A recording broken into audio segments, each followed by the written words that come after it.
تو قیامت والے دن یہ بھی پوچھا جائے گا کہ دل میں کیا تھا. جو کچھ چھپا کے پھرتے ہو نا دل میں، اس کو ظاہر کرو چاہے چھپا کے رکھو، اللہ نے اس کا حساب لینا. اور لگام ڈل جاتی ہے بڑی آسانی سے اگر انسان کو اپنے امتحان کے نتیجے کا خوف، نتیجے کی فکر لگ جائے نا کہ امتحان کا نتیجہ نکلنے والا ہے، مجھ سے پوچھا جائے گا، میں کیا جواب دوں گا. جو شخص اللہ کے سامنے کھڑا ہونے سے ڈر گیا، اور دوسرا یہ انسان کا عمل ٹھیک ہو ہی نہیں سکتا جب تک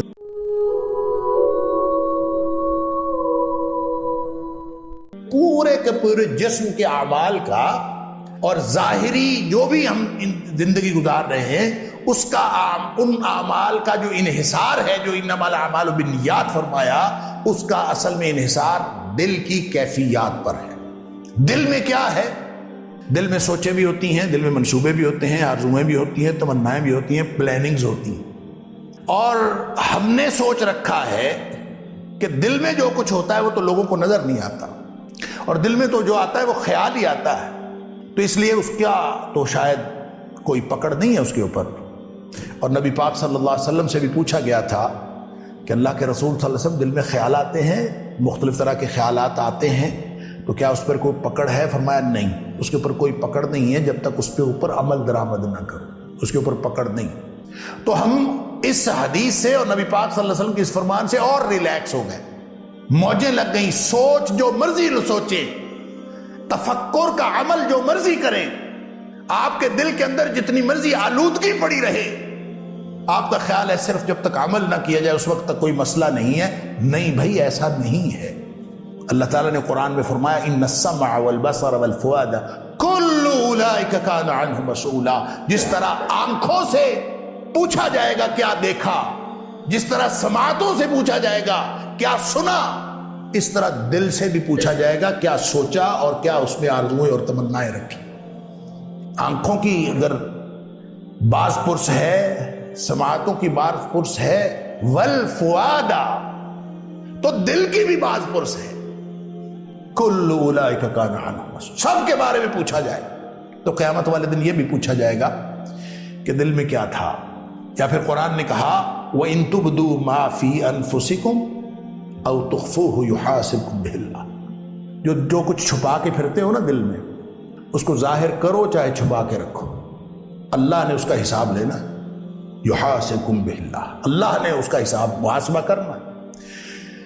فرق یہ ہے نبی اکرم صلی اللہ علیہ وسلم کے فرمان میں اور ہمارے اللہ کے قرآن کی اس بات میں تطبیق یہ ہے کہ صرف وہ خیالات معاف ہیں جو غیر ارادی طور پر آ جائیں. وہ باتیں جو غیر ارادی طور پر دل میں آتی ہیں اور نکل جاتی ہیں، آپ کا ارادہ نہیں تھا، سوچ آ جاتی ہے، اس کو اگر انسان ظاہر نہ کرے، زبان پر نہ لائے، عمل نہ کرے، انشاءاللہ وہ معاف.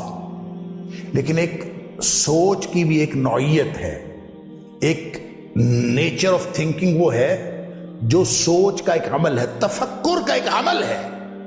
انسان اس کو سوچتا ہے، کرتا ہے اس عمل کو. تفکر کا عمل انسان کرتا ہے، دل میں ایک سوچ بٹھاتا ہے، پھر اس کو سوچتا ہے، اس کو پالتا ہے، اس سے حظ اٹھاتا ہے، اس سے مزے لیتا ہے سوچ کے.